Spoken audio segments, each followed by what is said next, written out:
Rose, any thoughts? What are your favorites, or least favorite? Well, I'm actually pretty divided on this subject, but I do have to agree on tower control right now, Kelp Dome on this map. As you can see at the map right now, of course you have these narrow like hallways. Once the tower is there, you can kind of perform sort of a lockdown, which just, you know, the game can be over, and this is honestly very discouraging when you're on the losing team, and there's no way to make a comeback, which just sucks so bad, and it makes it so annoying. Getting started right now, it was kind of interesting to see the kind of splitting of forces there at the very beginning as Mats gets a nice shot there right in front of him. The forces kind of got split there in that situation, and that actually set them up kind of, I think, poorly at the very start there. You know, flanking is so fun to do, but when it doesn't work, sometimes you get burned.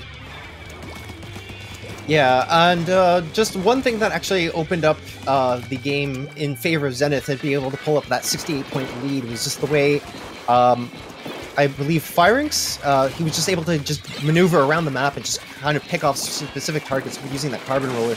Right now, Janna trying to actually see if they can actually defend the tower, but Moon is going to be also providing a little bit of backline support right here with that Stingray, and now here comes the counter Stingray coming in from the opposing team.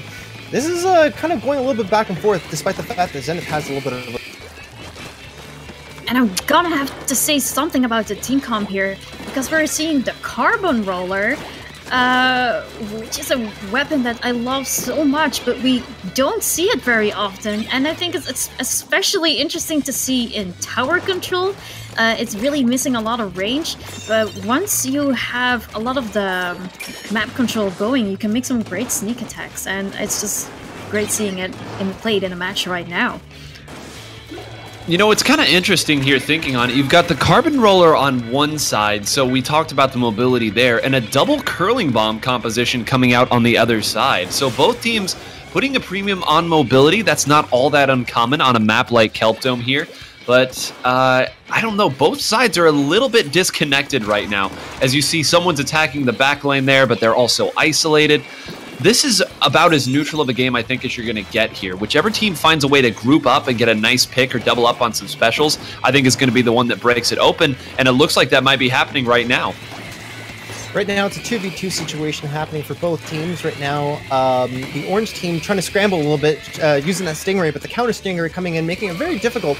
I think Moon has been on point with those Stingrays, just trying to make sure that the opposing team is just kind of, Blackline, trying to make sure that they're feeling as disrupted as possible. But, like, once again, this flurry of specials just coming out, making it very difficult for both teams to actually make any sort of significant play. Yeah, and I was gonna say, we're right now seeing sort of a lockdown happening by Zenith, because they were just so close to, you know, that little hallway over there, but the opponent's team actually was able to stop them right as I was thinking that. Little battle here in the middle. These frontliners trading blows in this situation. Both teams seem to find ways to escape situations that I don't think they should, as we see again, 2 down on both sides, now 3 down on one side, but again, it's just very even. Both teams, I think, are going down just a little bit too quickly, maybe a little bit haphazardly, because we're not seeing a ton of specials coming in. Finally, we do get a nice Stingray that's going to at least zone people out here, but I think they need one more if they want to make this sustained, and these bubbles might be what they needed, Based. Oh my goodness, here comes all the specials coming in, actually on the side of Zenith right now. Kase trying to see if they can actually slow that tower down, but just there's no stop to it. Even with the Stingray coming out right now, 2 specials coming out from Orange Team, Zenith just continuing, just relentlessly trying to push this tower and trying to get a better... Yeah, and they're so close to the goal already, but they have 3 down, and even though the special coordination was so well done, we saw the Stingray and we saw the Inkstorm, which was able to, you know, push them back a little, which was great work. But we have only a few seconds left, only half a minute on the map, and I'm not sure if they are able to take it back with such a short time. No, there's a lot that's going to need to go into this. There's going to need to be map control, and there's going to need to be a Ray. You can see at the top of the screen there, Zenith's Ray is ready. Blackline needs to build one up to go the other way. Nice shot there from Yuza. The counter Ray is ready. They're going to wait as long as they can, or not. They're actually going to use it a little bit early here. We'll see. This is an interesting strategy, and they are able to get it. Very nice. Kase needs to get on, and does. Can they get rid of Firings? No, the Carbon Roller is going to end this game. There was actually a chance. Like, not a big one, but a chance, right? Am I wrong in saying that? No, not at all. I honestly think you're right on the dot with that one. It seems like at the very end there, Blackline was kind of... They had the map control, they had the specials, they had everything going on in their favor. But once again, Firings coming up an MVP in this match, closing this game off with 17 KA and 2 Autobomb specials. Yeah, I was thinking the same thing, especially at the end. Their work was just, it was so well done. They were all together, and I was thinking they actually had a chance, especially since Team Zenith had had more players down. But the Carbon Roller came through, and it was over. The Carbon Roller came through, and it was over. What game are we playing again? Which iteration of Splatoon is this? You're a roller fan. Question. I know you're a fan of rollers, Paste, right? Oh, you betcha. It's funny because I wasn't really so much of a Carbon Roller user back in Splat 1. I did obviously see how amazing it was, and you know, Fire is actually giving it a little bit of a spotlight there, really, for the people that actually don't think that the Carbon Roller is actually as useful as it was back in Splat 1. Definitely showing through just how strong it is in this game as well, depending on the map and mode, of course. But since Help Dome just being such a very closed off, small, close quarters map, really, being able to show his strengths and coming through really clutch, especially in that last push right there. Yeah, I have to say, the Carbon Roller, like I was saying, is one of my favorite weapons. In Splatoon 1, I never really played it, but it was very dominant, a lot more at least than in Splatoon 2. So it's just great to see it having a little bit more coverage, and seeing the meta change, and seeing everyone using all of these different weapons, just showing us that no matter what you play, you can make it work.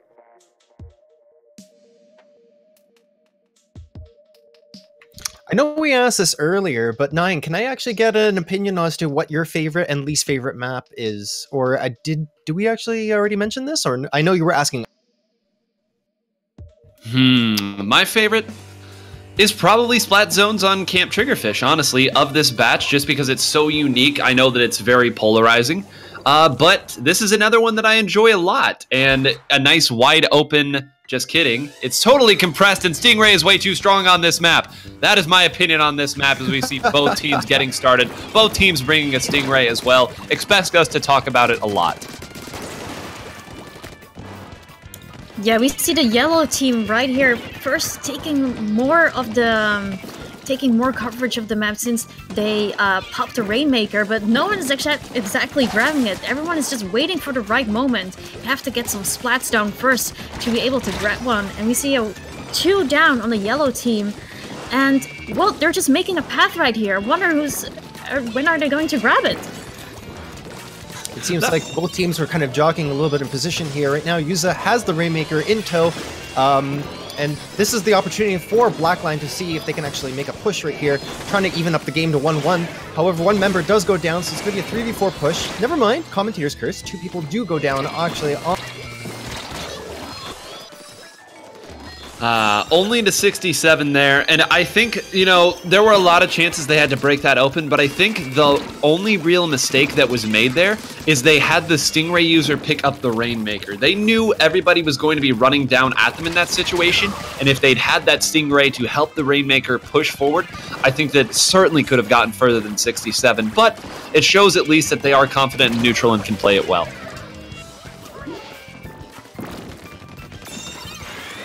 And here we see the yellow team, Team Zenith, able to get the Rainmaker, but we see the Stingrays coming out. Like Nine was saying, the Stingray is just too strong on this map, and they were able to stop them, so now it's back in the middle again.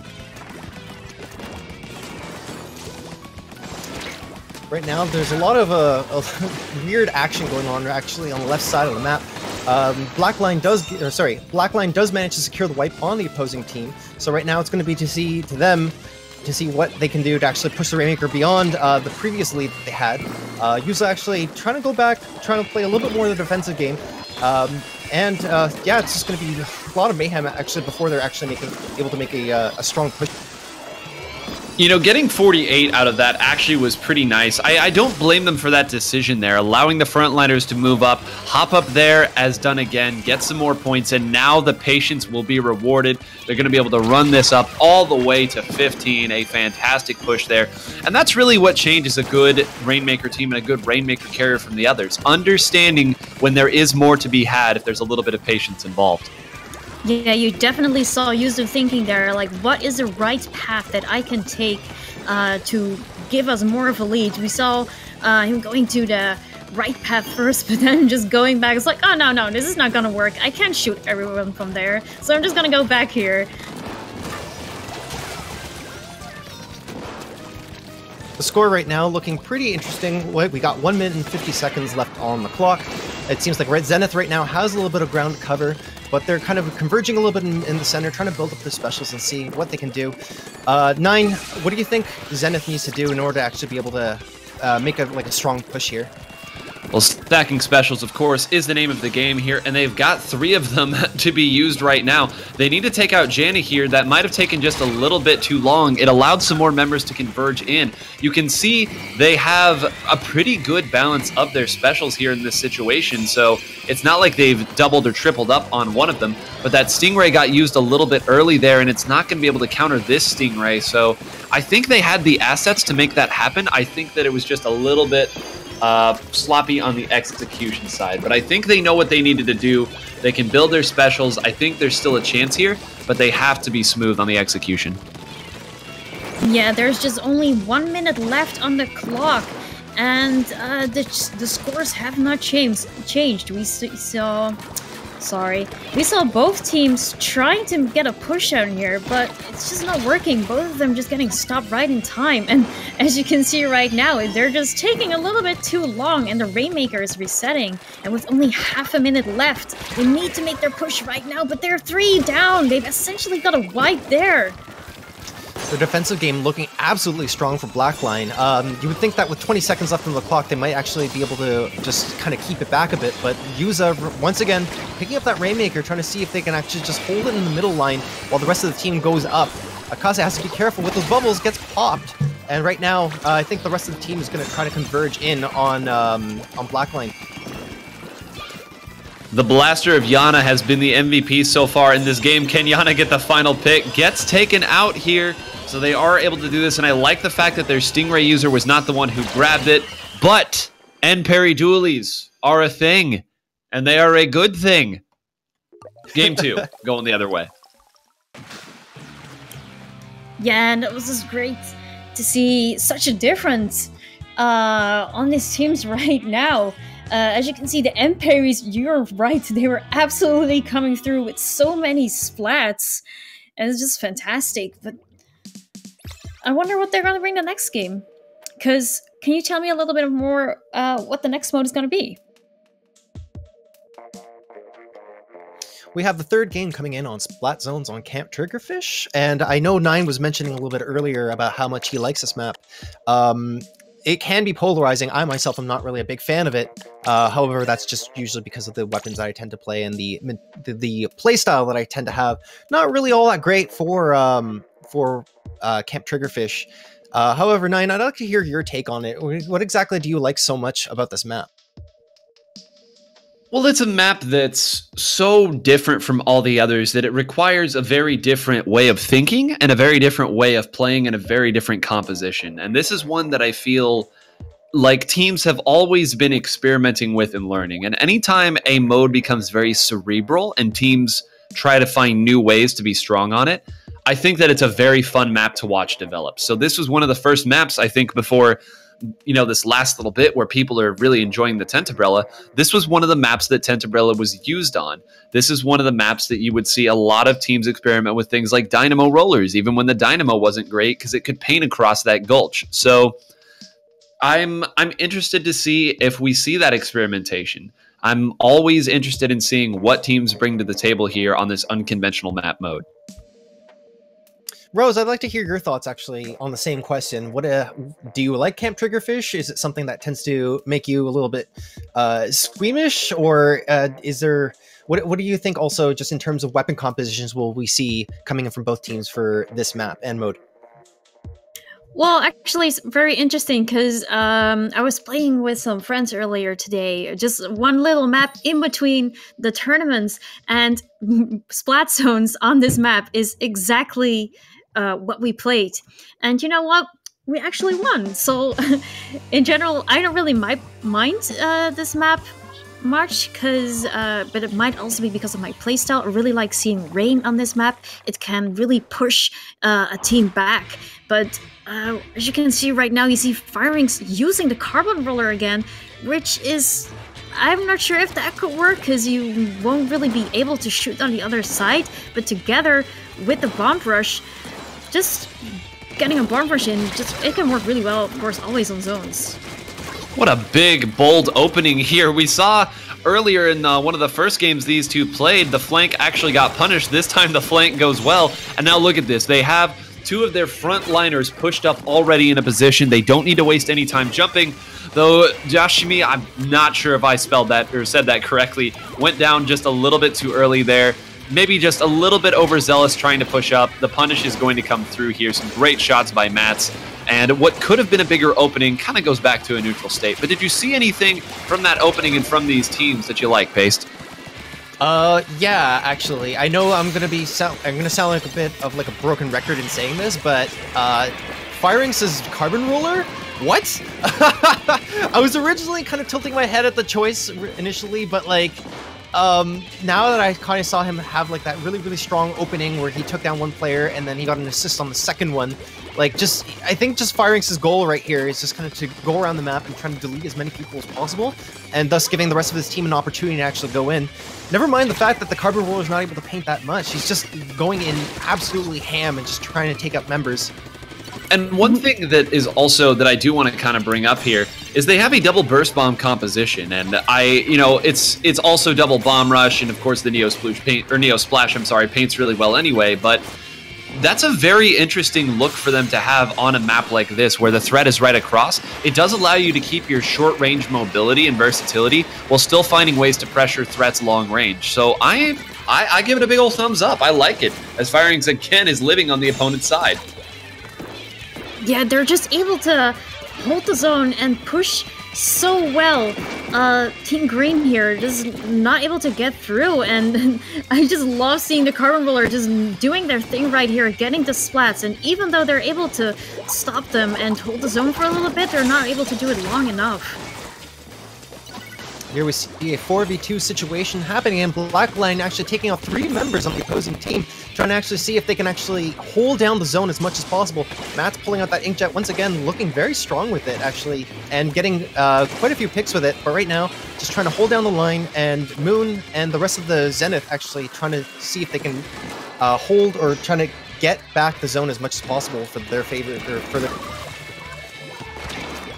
Now we're finally starting to see some push up here. We've seen what the short range and the frontliners can do here. We saw it last game, and we're seeing it again now finally. Now they've pushed up. Now this is where the composition that we talked about earlier is a bit scary. They don't have the threats to really go against something like this Forge that has been pushed up over here, this Kensa Splattershot Pro rather.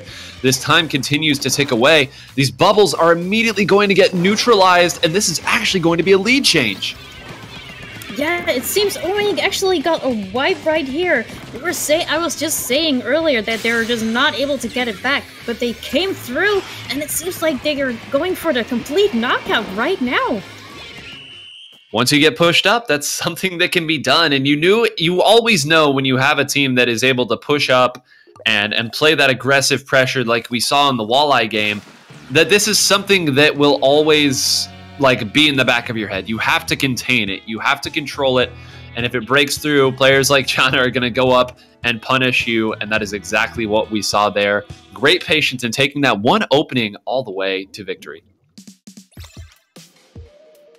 And with that being said, we are going into game 4, I believe, for the round 3 quarterfinals, which is going to be Tower Control on Port Mackerel. Once again, this is kind of, I feel like it's going to be very similar to the Port Mackerel that we saw in the previous round, and especially it being TC, where the number of Stingrays, I wonder how many, like, it's going to play such an important factor in this game, but I don't think I've seen actually any Stingray play actually coming in from both teams, so it remains to be seen if we're actually going to be seeing maybe like one per team, or they're going to double down and try to see if they can actually bring a couple just for the extra defensive play. I don't know. What do you guys think? Well, we did see both sides bring out one on that Walleye Warehouse Rainmaker game. So we know that both sides at least have somebody who will play it if needed. But that is the fun question. Tower Control Port Mackerel should be what this whole tournament is, if I'm being perfectly honest with you. This is, oh man, if you wanted a case study on why a special on a certain mode and certain map can just be too dominating, I think it's this. Rose, do you agree? Please tell me you agree with me. Yeah, I definitely agree. This might be the map and the mode where we might see a full team with the Stingray. I doubt both teams are gonna be actually doing that, but it is an extremely big possibility here. And also, in combination, of course, it's Tower Control. I assume we're going to be seeing a lot of blasters, and there's, of course, the Clash Blaster, who has the Stingray, so maybe we're going to see some of that.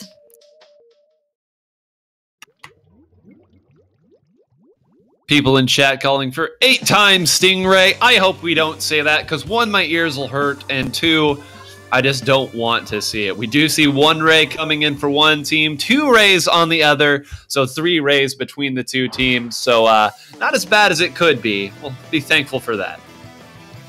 But also a little bit disappointing. I do think that Zenith right now actually does have a little bit more of an offensive comp right here. Moon actually starting off this game very strong with the snipe coming on the right side. Maybe this might be the opportunity they need in order to push the tower. But right now it seems like the Blackline team just trying to play a little bit more defensive, preventing that tower push. We're going to be seeing very strong neutral play coming here. But here comes the first Stingray coming in and the counter Ray. So let's see what happens. You know, one thing that I like that I see here is the Kensa Luna Blaster. I enjoy me some Luna Blaster, and the Kensa is no exception. I think it's a very interesting option on this map because, again, those fizzy bombs can function as a pseudo curling bomb. Moving up gives you a little bit more ability, a little more pressure, and the rain allows the Luna to pressure the raised areas of this map. So I think it's a very interesting pick. We'll see if any of that comes to fruition here. A great snipe there again by Moon, who has kind of been the hero of the game so far. Yeah, Moon here, getting some really nice snipes. Oh, and actually getting a trade right here. Getting the hero Splatling, who's using the Stingray right now. 2 down on the team. They have to get on the tower because they have a really nice lead going. They could get a really nice lead going on. Currently, the map is in favor for Team Green. I'm sorry. But they now have 3 down. Luna coming through right here. Yeah, Blackline has to be a little bit more careful right here with how they actually play it out, because if, just like the Carbon play that we saw from Firinx coming in the last couple of games, right now it just seems that whenever they get a little too comfortable, Firinx just comes in the back line, comes in the back line and tries to flank as much as possible. Right now, Zenith looking extremely strong, Jashimi throwing out those bubbles and trying to secure a little bit more of a lead for the rest of the team. Getting past that checkpoint, so important here. I'd imagine this is the end of the push, given that all of them are currently in the spawn circle. But getting past that checkpoint is really the important part of the map, because as you saw there, that's where the opponent can put a lot of specials on you and really make it difficult to push back. So that's already a great look for them here. They got to watch out again, because look at this composition. This is 2 Stingrays and 2 of these bad boys right here. Inkjet not going to allow you to set up and play a conventional defensive game. Going to have to retreat backwards here. And with this Stingray punishing Firinx, this one might go the other way immediately. Yeah, they're honestly playing so well. They put on so much pressure, even though Purple had a really nice lead going on. the tower is on their side now, and so they have to push back. Moon here's with the Stingray, getting the counter Stingray right away. Just wasn't enough right. One thing I do have to actually give credit for Blackline, it seems like they're playing very, very patiently. They're slowly making this push whenever they need to. Matt's actually pulling out the Stingray, trying to pick off 2 members on the left side. We're going to see if that actually does happen. 3v3 situation. As the clock ticks down, we are left with 1 minute and 40 seconds left on the game. And right now, it seems to be not really going so much in Blackline's favor, even though they are slowly pushing up. Yeah, they've done a great job here of alternating their Stingrays, and this is why, of course, Double Ray is good. But one of the reasons why it's so scary and so difficult to deal with is in this situation, Moon is basically forced to either get snipes or build Stingray, and not able to do that because there's 2 Stingrays constantly coming in and there's always the threat. And eventually, you can't defend against that forever as Yuza putting one on the highlight reel. Moon gets a great shot again, but I think the damage has already been done at this point. Yeah, we currently only have 1 minute left on the timer, and, well, it seems like the push was just too much for Team Zenith, and all Team Blackline has to do right now is defend, and they currently are doing a very great job at it right now, because 3 of them are down. Defending was definitely a little bit more the name of the game on their end, I find. It's because, like, Blackline, it's not even just the double ray comp that they have. It just seems that initially they were having a little bit of trouble pushing, but little by little they were able to sort of recoup this game in their favor and like make all these little tiny micro pushes towards the enemy base. So right now, I do think that they do have the upper advantage right here. And of course, Zenith is going to have to be very, very careful with how they do the push with 10 seconds left on the clock here. Yeah, I kind of think there's no way to make it. They have to be really fast here. It's going to be terrifying because they have to go through double ray. Like, this is the worst situation and not going to be enough. A lead was in favor, but they were not able to hold it here. As we mentioned earlier, the double Stingray too much for the members of Zenith to break through, and Blackline 3-1 gets their victory here in the quarterfinals. They will be punching their ticket to semifinals. Do you two have a summation of that set as a whole? Was the front line too much? Was it a composition issue? What did you see? Well, I actually feel like it was going back and forth quite a bit. These teams were going neck on neck. And, yeah, but Team Blackline just showed us they had the upper hand, and the pushes, they had the right timing for the right pushes, and it was over every time. Yeah, in terms of composition, I do feel like both teams, like, there was nothing wrong with their weapon choices. I do believe it was just a matter of how they were able to execute certain specials in coordination with each other. But otherwise, like, there was a lot of close games. Like, both teams could have had multiple options, or sorry, multiple entries of just getting the lead, or being able to sort of be a little bit more dominant, really, with regards to their pushes. But yeah, I honestly felt like it could have gone either way.